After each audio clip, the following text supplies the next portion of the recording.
पश्चिम बंगाल में ईडी के छापे पर सियासत लगातार गरमाई हुई है। आज तृणमूल कांग्रेस ने गृह मंत्री के दफ्तर के बाहर जब प्रदर्शन किया, इसके बाद पुलिस सभी सांसदों को संसद मार्ग थाने में ले गई है और वहां मौजूद टीएमसी सांसद महुआ मोइत्रा ने एबीपी न्यूज से खास बातचीत में जो कहा है वो सुनिए। मेरे साथ महुआ मोइत्रा मौजूद है इस वक्त। महुआ क्या कहेंगी आप? ईडी की छापेमारी कोलकाता में और आप लोग प्रोटेस्ट यहाँ कर रहे हैं। ईडी छापा नहीं मार रहा है, ईडी चोर है, ईडी लूट कर रही है और पॉलिटिकल एस्पियोनाज कर रहा है। बीजेपी सरकार ईडी को अपना दलाल हिसाब से यूज कर रहा है। ईडी कल कह रहा है 7 साल पुराना कोयला केस है, 7 साल पुराना कोयला केस है, 7 साल से आप सो रहे हैं। वो क्या अभी आईपैक जो हमारा पॉलिटिकल कंसल्टेंट है, जो मेरा सर्विस करता है, हमारा स्ट्रैटेजी करता है, इलेक्शन करता है, उस कंप्यूटर्स में आपको मिलेगा। क्या अमित शाह का घर का था? क्या बैंगन कंपनी का था? किसका था फाइल टीएमसी का फाइल था। कहाँ पे था वो? टीएमसी का पॉलिटिकल ऑफिस में था। वो फाइल में क्या है? वो फाइल में टीएमसी का जितने कैंडिडेट लिस्ट है, कैसे हम इलेक्शन लड़ेंगे, कैसे क्या काम होगा हमारे इलेक्शन का, वो हम बीजेपी के हाथ में देंगे? जैसे बीजेपी के हम हाथ में देंगे क्या? अगर हम बीजेपी का ऑफिस में बीजेपी का कलकत्ता में ऑफिस है, हम कलकत्ता पुलिस से बीजेपी का ऑफिस में छापा मार दे और बीजेपी का जो भी लिस्ट है हम उठा ले। ये तो एक ही बात हुई। फाइल लेके उठा के, किसका फाइल उठा के ले गए? वो ईडी का फाइल को उठा के ले गए, हमारे खुद का फाइल को उठा के ले गए। आपके घर में चोरी हो रहा है, आपका सामान कोई ले जा रहा है, तो आप उसकी रक्षा करेंगे कि आप ऐसे खड़े रहेंगे? ममता बनर्जी वो खड़े रहने में से नहीं है। और आइए सीधे आपको लेकर चलेंगे पार्लियामेंट स्ट्रीट थाने से। इस वक्त हमारे साथ मौजूद हैं हमारे सहयोगी मोहित राज दुबे, और जरा मोहित से जानते हैं, मोहित क्या अभी भी टीएमसी के सांसदों को यहीं थाने में ही रोक कर रखा गया है या कोई और डेवलपमेंट अपडेट मोहित क्या है?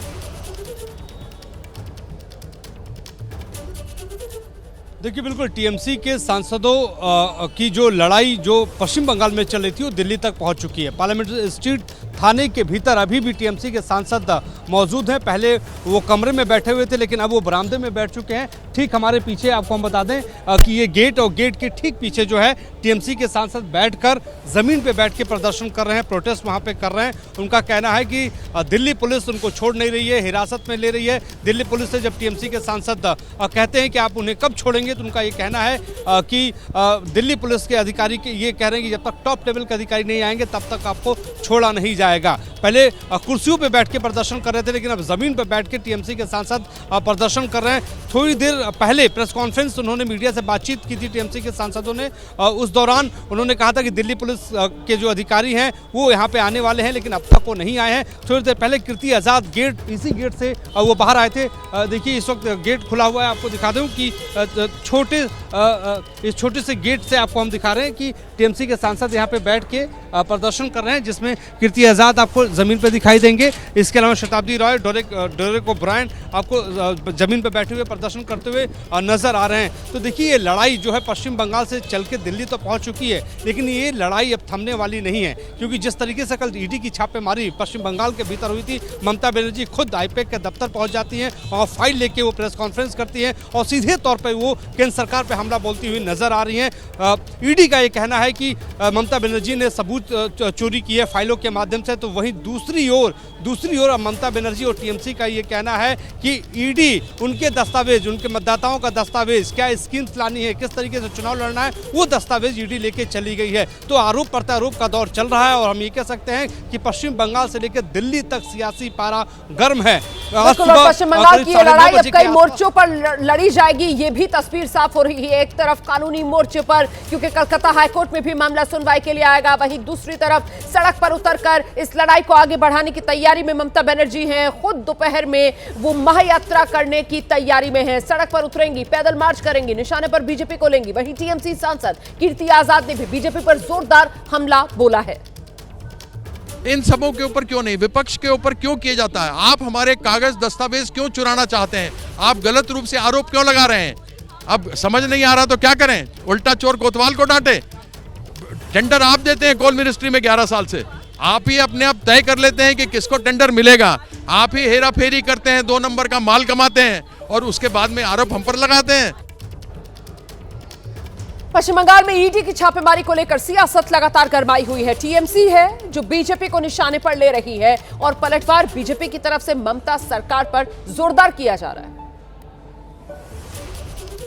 आईपैक किस तरीके से चोरी कर रहा है, जो जल जीवन मिशन है सेंट्रल गवर्नमेंट का बड़ा स्कीम, मोदी जी का एक बड़ा स्कीम, नल से जल, ये स्कीम में भारत सरकार पश्चिम बंगाल को अब तक 8,000 करोड़ दिया है। ये जो 2021 का असेंबली इलेक्शन के दौरान केपी कंस्ट्रक्शन साउथ 24 परगना, जिनको 178 करोड़ का वर्क ऑर्डर मिला था, सप्लाई ऑर्डर, ये जल जीवन मिशन में 16 करोड़ ईडी का अकाउंट में ट्रांसफर किया। Axis bank Kakdwip branch south 24 Pargana, cheque number 001 to IUPAC.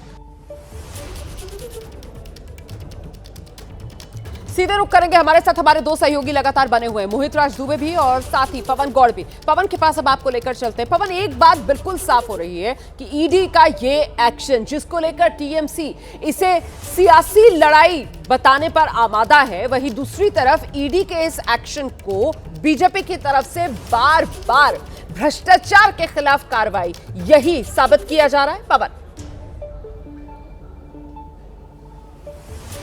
देखिए, जाहिर तौर पर रोमाना, जिस तरह से आपको अगर जब 2021 का विधानसभा चुनाव भी देखें तो एक तरफ जब उस समय विधानसभा चुनाव के दौरान लग रहा था कि बीजेपी और टीएमसी के बीच में कड़ी टक्कर दिखाई दे रही है, उसके दौरान कई सारे ऐसे मुद्दे आए, कई सारे बीजेपी नेताओं के ऐसे बयान आए, उसके बाद में ममता बनर्जी ने उसको बंगाल अस्मिता से जोड़ा और कहीं ना कहीं ये प्रहार दिखाया बंगाल की संस्कृति के ऊपर। और उसके बाद में आपने देखा कि जो कांटे की लड़ाई थी उसमें टीएमसी आगे निकल गई और फिर से ममता बनर्जी ने पश्चिम बंगाल में सरकार बना ली। तो कमोबेश अभी फिर से वही होता हुआ नजर आ रहा है, जहां एक तरफ बीजेपी ममता बनर्जी को घेरना चाहती है, घुसपैठिया, करप्शन, महिलाओं के ऊपर अत्याचार, रेप जैसे मामले, चाहे आरजी कर मामला हो या संदेश खाली का मामला हो, तमाम ऐसे मुद्दों पर ममता बनर्जी को घेरना चाहती है। तो वहीं ममता बनर्जी फिर से एक बार इन सब मुद्दों को उठाकर ईडी रेड की तरह न दिखाकर बंगाल के ऊपर हमला दिखाकर वो चाहती हैं कि फिर से एक सेंटिमेंटल इशू है उसको क्रिएट किया जाए और कहीं ना कहीं फिर से बंगाल अस्मिता के सवाल को ऊपर लाया जाए, जिससे ये तमाम जो बीजेपी द्वारा जो